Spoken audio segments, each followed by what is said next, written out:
اعوذ باللہ من الشیطان الرجیم بسم اللہ الرحمن الرحیم اللہم صلی علی محمد و آل محمد۔ ذبح کے احکام کے اوپر گفتگو جاری تھی اور ہم نے نہر اور ذبح کا طریقہ بیان کرنے کے بعد جو گفتگو ہے وہ شرائط میں چل رہی ہے، اور یہاں پہ بنیادی طور پہ 6 شرطیں ہیں۔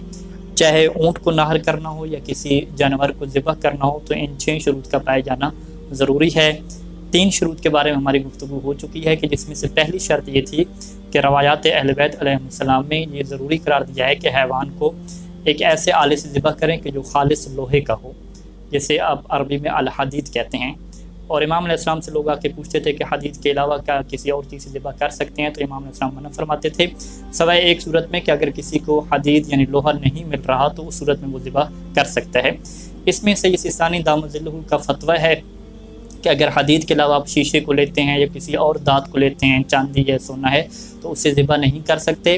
اور اسٹیل کی جو چھری ہے، اسٹیل کی چھری میں کیونکہ لوہا کچھ مقدار میں موجود ہوتا ہے، لوہا ہوتا ہے کچھ اور دھات جسے عربی میں کروم کہتے ہیں، وہ اس کے ساتھ مکس اپ ہوتی ہے، تو یہاں پہ سید سیستانی نے احتیاط واجب لگائی ہے کہ اسٹیل کی چھری سے ذبح نہیں کر سکتے۔ چونکہ یہ احتیاط واجب ہے تو اس میں آغا سید سعید الحکیم دامت ظلہ علی اور آغا شبیر زنجانی دامت ظلہ علی کی طرف اگر کوئی رجوع کرنا چاہے تو اس میں کوئی ظاہراً مشکل نہیں ہے۔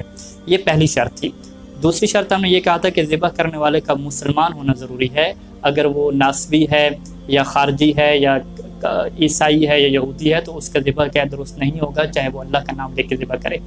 اور تیسری شرط جو ہم نے بتائی تھی کہ ذبح کرنے والا اپنے ارادے اور اختیار سے ذبح کرے، ایسا نہیں ہے کہ وہ سویا ہوا ہو یا اس کو پتہ ہی نہ ہو، متوجہ نہ ہو اور اپنے ہوش میں نہ ہو وہ ذبح کر دے۔ آج جو ہے وہ چوتھی شرط کے بارے میں گفتگو ہوگی، اور چوتھی شرط یہ ہے کہ جانور کا قبلہ رخ جو ہے وہ ہونا چاہیے۔ اور قبلہ رخ جانور کے ہونے کا کیا مطلب ہے؟ یہاں پہ اگر جانور کھڑا ہوا ہے، کیونکہ کھڑا ہو کے ذبح کرنا جائز ہے، جس طرح اونٹ میں مستحب ہے کہ اونٹ کھڑا ہوا ہو اور کھڑا ہو کے اسے نہر کریں، تو اگر کھڑا ہوا ہے تو اس کا چہرہ جو ہے وہ قبلہ کی طرف کیا رکھیں گے، اور اس کی جو آگے والی ٹانگیں وہ قبلے کی طرف ہوں گی۔ اور اگر اس کو لٹا رہے ہیں، چاہے دائیں طرف لٹا رہے ہیں یا بائیں طرف لٹا رہے ہیں، تو اس صورت میں جو اس کا پیٹ ہے اس کا قبلہ رخ ہونا ضروری ہے۔ پیٹ کے علاوہ اس کی ٹانگیں چاہے ادھر ادھر ہوں، اوپر اٹھ جائیں، اس میں کوئی مشکل نہیں ہے۔ پیٹ کا جو ہے وہ قبلہ رخ ہونا ضروری ہے۔ اور پیٹ کے ساتھ ساتھ جسے عربی میں منہر کہتے ہیں، منہر یعنی جو ذبح کرنے کی جگہ ہے گردن کی، جہاں پہ چھری چلانی ہے، اس کا قبلہ رخ ہونا کیا ضروری ہے۔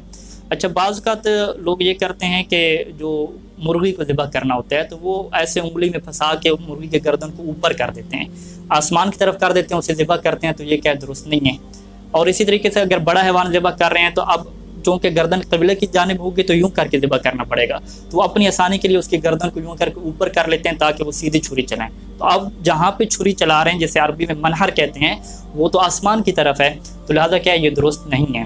یہاں پہ بہت زیادہ جو ہے وہ خیال رکھنا چاہیے، کیونکہ یہ واجب ہے کہ وہ جس جگہ پہ چھری پھیر رہے ہیں وہ قبلہ کی جانب ہونی چاہیے، تو لہٰذا کیا یہ چیز ضروری ہے۔ اور یہاں پہ اگر حیوان کو فرض کریں لٹکایا گیا ہے، جس طرح مرغی کو جو ہے وہ لٹکا کے رکھا جاتا ہے، تو جب لٹکائیں گے تو وہ جو گردن والا حصہ ہے وہ قبلے کی جانب ہو، ایسا نہیں ہے کہ اسے گھما کے اوپر کر لیں۔